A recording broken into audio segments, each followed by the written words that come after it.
And flow and rhythm like any other circuit is the name of the game here at Spa. If you get the rhythm right, there's the... Oh, and that is a very big one indeed. It's Jacques Villeneuve.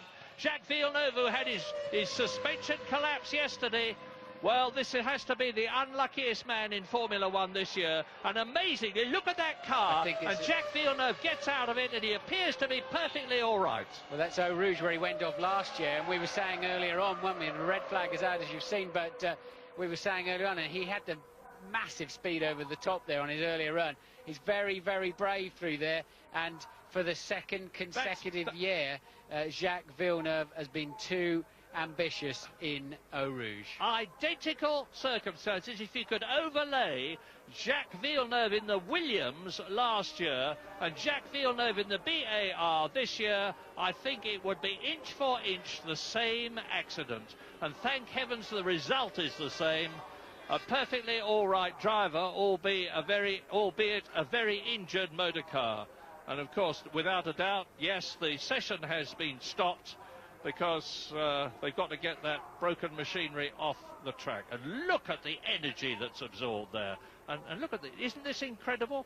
He was doing an enormous speed when he went off and into the tyres. And that's another indication of how good the safety conditions are in Formula One these days. As Craig Pollock, who must be thinking, what else can possibly go wrong this year, gets off the pit lane gantry at the BAR position. You might also be thinking that's another $500,000 just gone in the wall, because that destroys everything. The chassis, of course, all the suspension. Inevitably, it would have broken the engine and the gearbox too. So that car absolutely just disposable. Throw it away. There's very little they can take off of that.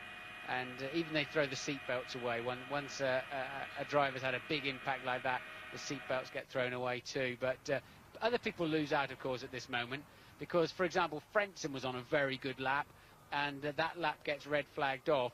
You are given a lap back in lieu of the red flag lap, but of course you don't get another set of tyres. You've lost the freshness of one of your new sets of tyres. So anybody on the circuit is also paying a little bit of a penalty here for Jacques' determination through Eau Rouge. It wasn't only Frentzen that suffered, because Damon Hill was in exactly the same position. So was Mika Salo and Johnny Herbert, Jean Lacey and Pedro Diniz. Here's a replay. Yes, here we go again. It started to get away from him in the foot of the hill, where the compression on the suspension and the car bottoms out, the tyres can go slightly light, and Jacques never able to recover it from there.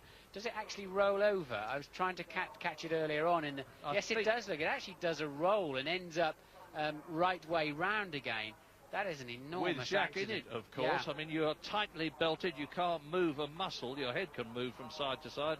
And if we saw all that in slow motion again, his head would be plummeting like a pendulum from side to side of the car. Yes, and what's also worrying when you roll over in gravel like that is that the roll bar above your head can often dig into the gravel and still leave you exposed for hitting your head on the ground. Now, an incredible situation is that, as a matter of course, the BAR people are getting the spare car ready, because, as a matter of course, Formula One being what it is, notwithstanding the fact that Jacques Villeneuve has just been involved in that absolutely mammoth crash at about 160 miles an hour, but they just expect him to come doubling back and get in the spare car and go out. And he will, and he'll probably be very quick indeed.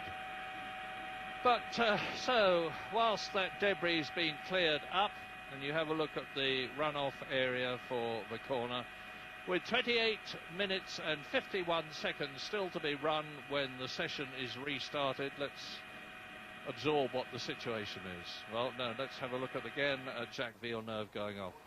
Back end goes straight into those rows of tyres with, and immediately just calmly lifts his visor, gets out of the car, having undone his safety belts, waves to the crowd and sprints back.